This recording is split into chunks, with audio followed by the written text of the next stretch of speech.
84 लाख लोगों को लगी वैक्सीन। अब तक करीब 29 करोड़ लोगों को मिला पहला डोज। कल देश में सामने आए 39,000 नए कोरोना केस, 18 मार्च के बाद सबसे कम आंकड़ा।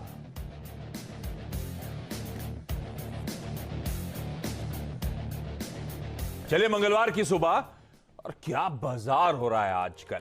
पूरे वीकेंड नींद उड़ा के रखी उस डाउ के फ्राइडे के मूव ने, और हुआ क्या। कल का इंट्राडे चार्ट्स आप लोगों की स्क्रीन्स पर खुले दबाव के साथ। एक समय 180 पॉइंट नीचे वाला निफ्टी फाइनली 60-65 अंकों के उछाल के साथ बंद होता हुआ नजर आया। गजब रिकवरी पूरी स्क्रीन्स पे होती हुई। इनफैक्ट सिर्फ मंडे का ही नहीं, कल का ही नहीं, फ्राइडे के ट्रेडिंग सेशन में भी आपको याद होगा सिमिलर मूव्स थे। एक समय 240 पॉइंट का दबाव था निफ्टी पर, और फाइनली एकदम फ्लैट क्लोज देखने को मिला। तो सही बात है, शायद इंपोर्टेड मंदी से फिलहाल घबराने का नहीं, टेक्सचर खरीदारी करने का ही है बाजार का। बाय ऑन डिप्स की रणनीति अब तक तो सटीक पड़ती हुई, और ऐसे में आज के क्यूज का तड़का देख लीजिए। इंपोर्टेड मंदी कहां है मंदी। अमेरिकन मार्केट्स का देखिए, कल हफ्ते का आगाज जो हुआ, सब भूल गए फेड मीट के कंसर्न्स, और बढ़िया तगड़ा मोमेंटम, बढ़िया पुल बैक वहां पे देखने को मिला। 1 से लेकर 1.5% के आसपास, 1.25% के आसपास का उछाल था। डाउ आपकी स्क्रीन्स पर 500 पॉइंट से ज्यादा की रैली। इनफैक्ट मार्च के बाद एक दिन में इतना तगड़ा मूव पिछले 3 महीनों में मार्च में देखने को, डाउ में देखने को नहीं मिला। इस तरह का तगड़ा पुल बैक, इस तरह का तगड़ा बाउंस बैक होता, और ये अक्रॉस एसेट क्लासेस हालात सुधरे, वो आगे बताऊंगा आपको। लेकिन पहले तब और अब हम डाइजेस्ट करके गए थे। अच्छा, कल सुबह सुबह जब हम लोग चर्चा कर रहे थे कि फ्राइडे का दबाव, उसके बाद डाउ फ्यूचर्स 50 पॉइंट और सुबह दबाव के साथ ट्रेड कर रहे थे, पर सेशन हमारा खत्म होते होते वही डाउ फ्यूचर्स 200 पॉइंट की तेजी ऑलरेडी दिखाना शुरू कर चुके थे, और हमने 200 पॉइंट की तेजी पचाई थी। 600 पॉइंट का उछाल एक्चुअल सेशन में देखने को मिला। लाइकवाइज नैस्डैक में 74 पॉइंट का उछाल डाइजेस्ट करके गए थे, 111 पॉइंट की रैली। तो इक्विटी मार्केट यूएस में बढ़िया बाउंस बैक, जो डाइजेस्ट कर रहा था उससे अच्छा अप मूव, और डाउ फ्यूचर्स आज कल के बढ़िया मूव के बाद एक्चुअल सेशन के फ्लैटिश ओपनिंग के इंडिकेशंस इस समय देता हुआ। तब और अब स्क्रीन्स पर है बॉन्ड यील्ड कंफर्ट जोन में अभी भी 1.5 के लेवल्स के नीचे। कच्चा तेल, क्योंकि मैंने कहा था अक्रॉस एसेट क्लासेस कुछ बाउंस बैक था, तो कच्चा तेल अब $75 के दरवाजे पे खड़ा हुआ है, नॉक करता हुआ उन लेवल्स को। इस तरह का मूव आता हुआ। एक बार क्विकली एशियाई पैक दिखाइएगा। कल के एकदम विपरीत, एकदम मिरर ट्रेड कहना चाहिए, उल्टा ट्रेड। आज अक्रॉस एशिया बढ़िया बाइंग देखने को मिल रही है, और हमारा एसजीएक्स निफ्टी दिखा रहा है कल एशिया हमसे इसलिए बेहतर कर रहा है। एक बात ध्यान रखिएगा, एशिया बंद हो गया था लाल निशान के साथ ही। हमारे बंद होते होते हमने डाउ फ्यूचर्स को डाइजेस्ट करा था, और बढ़िया अपमूव दिन के दौरान मिल गया है।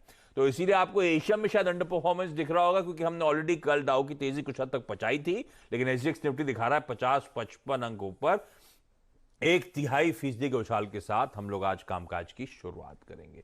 सबको स्क्रीन पे दिखा दीजिए ग्लोबली मूड माहौल है कैसा। ये बाउंस बैक के पीछे वजह क्या है?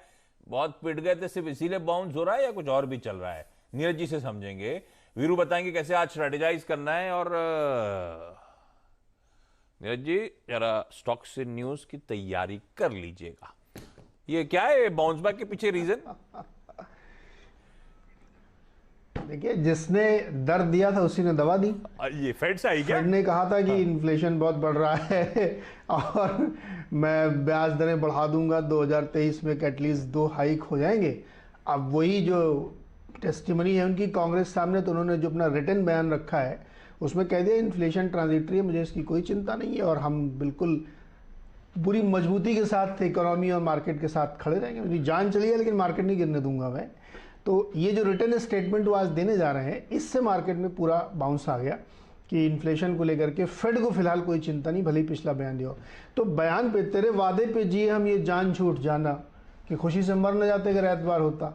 तो ये बयानों पे मार्केट चल रहा है, और वो बयान उन्होंने पहले जो दिया, उसके बाद जो अगला बयान दिया, उस पर मार्केट ने कल एक शानदार रिकवरी दिखाई, और चारों तरफ वो हरियाली आपको देखने को मिली।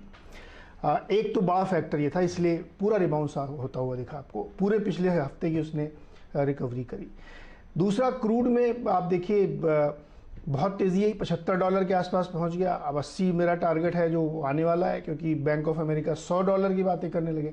एक इसमें टेक्निकल पॉइंट आशीष समझ लेना चाहिए, ब्रेंट और WTI के बीच में कम से कम $5 से $7 का कम से कम गैप होता था, जो कि बहुत नैरो हो गया है, अब बिल्कुल नेक एंड नेक पहुँच गए हैं। इससे लगता है कि ब्रेंट अभी और ऊपर जाएगा, 80 बहुत जल्दी नियर टर्म में आपको आता हुआ दिखेगा। फंडामेंटल रीजन भी समझिए, ईरान के जो नए प्रेसिडेंट बने हैं अभी, जो अगस्त में शपथ लेंगे, उन्होंने कहा कि मैं बातचीत तो करूंगा लेकिन अमेरिका के बाइडेन साहब से तो मैं मिलूंगा ही नहीं, कुछ भी हो जाए। इस तरीके के हार्ड लाइनर जो स्टेटमेंट है ना, ये क्रूड को फेल कर रहे थे कल, इसीलिए 75 उसने एक बार टच किया।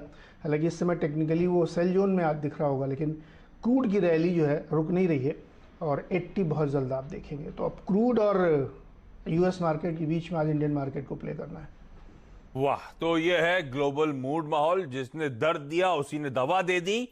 वो जो रिटन टेस्टिमनी सबमिट करिए, ध्यान रखिए आज फेड चेयर जेरोमी पावेल साहब दरअसल हाउस ऑफ रिप्रेजेंटेटिव्स के सामने टेस्टिफाई करने के लिए मौजूद होंगे।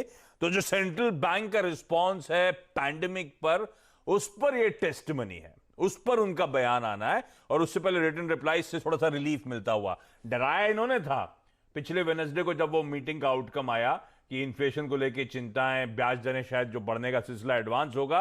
और अब नीरज जी कह रहे हैं टेस्टिमनी जो रिटन टेस्टिमनी गई है उसमें कहते हैं कि ट्रांजिशनरी है, यानी कि एक नीजक रिएक्शन है, इस फेज के लिए है, इन्फ्लेशन वापस काबू में अपने आप आता हुआ नजर आएगा। तो इन्फ्लेशन अगर चिंता नहीं रही तो फिर दिक्कत आएगी नहीं। इसीलिए बढ़िया बाउंस बैक यूएस मार्केट्स में होता हुआ, बढ़िया हफ्ते की वहां पे शुरुआत होती हुई। और हमारे भी हफ्ते की शुरुआत बुरी नहीं हुई थी वैसे, अच्छा मोमेंटम हमने पिकअप करा है। लेकिन वीरू, ये बढ़िया रिकवरी दिन के लोस से एक